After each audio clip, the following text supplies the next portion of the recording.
Aujourd'hui, on va parler de ce mec vraiment misérable, Didi. Ok, c'est parti. Respire un grand coup. Big breaking news. Et ce n'est pas une simple rumeur de couloir. On est en plein séisme judiciaire, et les plaques tectoniques du showbiz grincent si fort qu'on les entend jusqu'à Times Square. T'imagines? L'empire de Shaun Diddy Combs vacille, et chaque audience balance un uppercut plus violent que le précédent. Tu crois avoir déjà tout vu? Attends un peu. Parce que ce procès, oui, celui-là même qui fait trembler les murs du tribunal fédéral, n'est pas qu'une procédure banale. C'est un thriller en temps réel, rempli de flashbacks glaçants, de témoignages coup de poing, et de théories qui feraient pâlir les scénaristes de Netflix. Tout commence avec un silence pesant dans la salle d'audience. Les avocats chuchotent, les caméras clignotent, et au milieu, Diddy lui-même, chemise sobre, regard fuyant, soudain bien loin du roi des plateaux qu'il était encore hier. On oublie la fourrure, la coupe de champagne, les choristes qui scandent « Bad Boy for Life ». Aujourd'hui, c'est plutôt « Bad Boy contre la perpète ». Et moi, j'ai ce frisson dans la nuque. Parce que je sens qu'on s'apprête à déballer des secrets tellement sombres qu'ils feraient rougir un polar de minuit. Flashback, mars 2016, couloir d'hôtel à L.A. Une caméra fixe, une vase explosée au sol, Cassie Ventura tentant d'échapper à une ombre drapée d'un simple drap de bain. On revoit la scène au ralenti, un bras qui attrape, une jambe qui frappe, un hurlement étouffé. On pensait tout connaître de cet enregistrement choc? Faux. Au tribunal on décortique chaque pixel, on compte chaque pas. Et à chaque rediff, le jury se crispe un peu plus. Retour au présent. Cassie, 8 mois et demi de grossesse, tu visualises la tension? Avance jusqu'à la barre, la main sur le ventre, la voix brisée mais ferme. Elle raconte. Non, elle dénonce.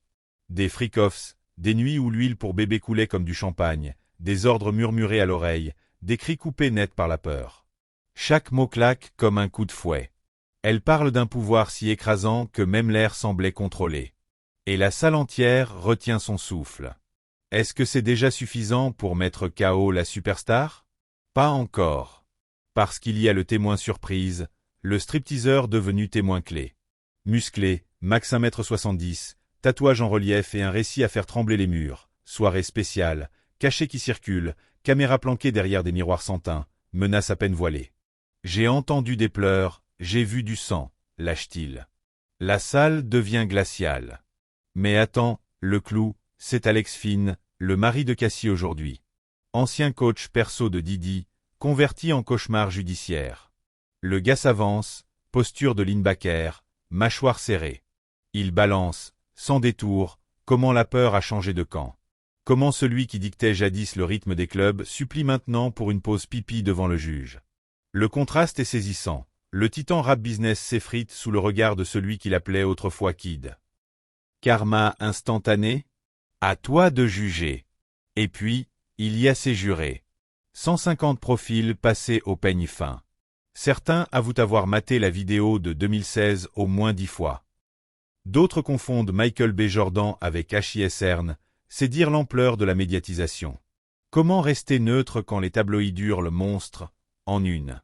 Comment effacer de sa rétine ce couloir criblé d'éclats de verre? Petite devinette, existe-t-il encore un Américain qui n'ait pas vu ces images? Je te laisse répondre. Pendant ce temps, la défense rame pour détourner le navire. Tactique numéro 1, les relations étaient consenties, juste épicées. Sérieux? Depuis quand épicé signifie aligner 10 bouteilles d'huile, un caméscope et un pseudo-punisher sortis d'un film d'horreur. Tactique numéro 2, la vidéo est tronquée. Tu parles. CNN jure ses grands dieux qu'elle est brute de décoffrage. Tactique numéro 3, Diddy était trop stone pour orchestrer un trafic. Autrement dit, désolé, j'étais défoncé, j'ai pas pu planifier tout ça. Convaincant? Jury perplexe, juge agacé, public hilar. Suspendons-nous un instant à cette question. Et si la star ne témoignait jamais? On chuchote qu'il pourrait plaider le 5e amendement, éviter la barre, laisser ses avocats jongler avec les contradictions. Mais, et si au contraire il montait, la voix chevrotante, supplier le jury d'entendre sa vérité?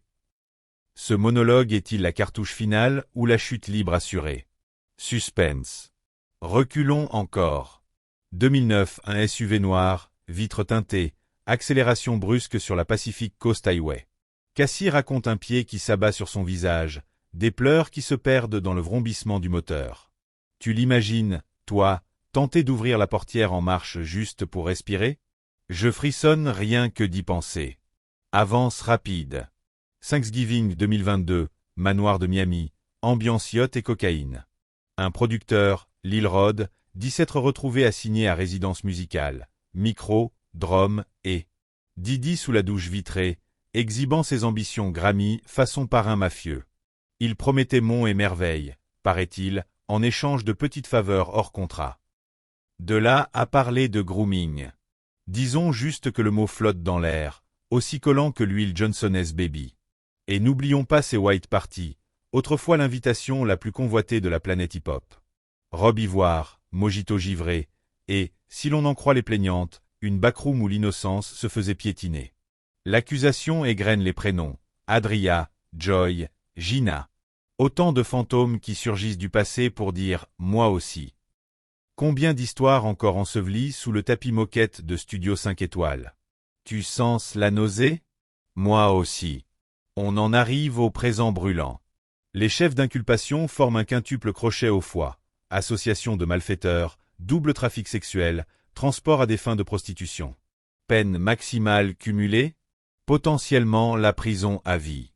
Oui, tu as bien entendu. De l'ère Forbes milliardaire à l'ombre d'une cellule, il n'y a qu'un dossier bien ficelé. Et l'accusation semble avoir tricoté une écharpe XXL. Ce qui me sidère, c'est l'ambiance quasi militante dans le hall du tribunal. Certains hurlent « Believ survivor », d'autres brandissent des pancartes innocents intil-provents. Deux mondes qui se toisent, chacun persuadé d'avoir la morale de son côté. Et toi, tu te demandes, où est la vérité? Peut-être qu'elle gît quelque part entre ces versions contradictoires, écrasées sous des années de gloire, de luxe et de secret. Mais l'image la plus marquante, c'est celle-ci, les mains de Didi, fine pellicule de sueur, tremblant à peine tandis que Cassie détaille, voix cassée, la scène où un escorte lui a, passons les détails visqueux. Instant électrique. On lit dans les yeux de ses enfants, assis au premier rang, un mélange d'incrédulité et de honte. Tu parles d'un héritage familial. La question qui tue, la défense peut-elle retourner un tel raz-de-marée? Certains experts pensent qu'il suffirait d'instiller un doute sur la crédibilité d'un seul témoin pilier pour fissurer tout l'édifice. D'autres estiment que la vidéo de 2016 est l'épée de Damoclès indéboulonnable. L'angle, la durée, la violence, tout y est, en HD, pour convaincre même le plus sceptique. Et toi, tu penches vers quel camp? Détail croustillant. Un témoin mystère, victime 3, reste introuvable. Volatilisé dans la nature la veille de l'audience. Coïncidence? On chuchote subornation, intimidation, voire exfiltration. De quoi nourrir toutes les théories du complot. Hélico de nuit, valise de cash, île privée hors juridiction. Folie douce ou stratégie réaliste? Tu sens la tension monter? Moi, chaque jour, je clique comme un dingue sur le flux live. Parce que chaque matin, un nouveau tweet annonce un rebondissement, un enregistrement audio surgit, un ex-garde du corps applique, un ancien investisseur lâche un mail compromettant. On dirait que l'univers entier a décidé d'ouvrir son tiroir à dossier crado en même temps. Et si on parlait des possibles issues? Scénario A. Verdict de culpabilité sur l'ensemble. Didi décroche un aller simple pour la case pénitentiaire, version grand luxe, c'est-à-dire aucun luxe, tu l'auras compris. Scénario B. Culpabilité partielle. Peut-être une peine à la Bill Cosby? Longue, puis cassée en appel? Suspense. Scénario C. Acquittement faute de preuves jugées hors champ. Et là, explosion médiatique inversée. Certains crient à l'injustice, d'autres hurlent victoire pour la présomption d'innocence. La planète Twitter implose. Mais attends, un dernier frisson. On murmure que Didi pourrait négocier un plaidoyer coupable light juste avant le verdict, histoire de se prendre 10, 15 piges max, avec chance de libération anticipée. Tu y crois, toi? Un empire entier sacrifié pour sauver la face? Possible. Dans les coulisses, les deals se négocient plus vite qu'un couplet 16 mesures. Alors, comment tout ça va finir? Est-ce le crépuscule d'une icône ou la résurrection d'un phénix gavé de privilèges? Je pose la question, je te laisse ruminer. Tout est allégué, bien sûr, et la justice suit son cours. Mais une chose est certaine, quelle que soit l'issue, Le son du marteau du juge résonnera comme le beat ultime, celui qui mettra un terme ou pas à des décennies de rumeurs, de fêtes blanches et de nuits tachées d'huile. Fais-moi un plaisir, garde un œil ouvert, et si tu connais un détail, lâche-le en commentaire. Parce que, tu le sais, on déteste les zones d'ombre par ici. On aime la lumière crue, les révélations coup de poing, la vérité qui déborde comme un sample trop lourd.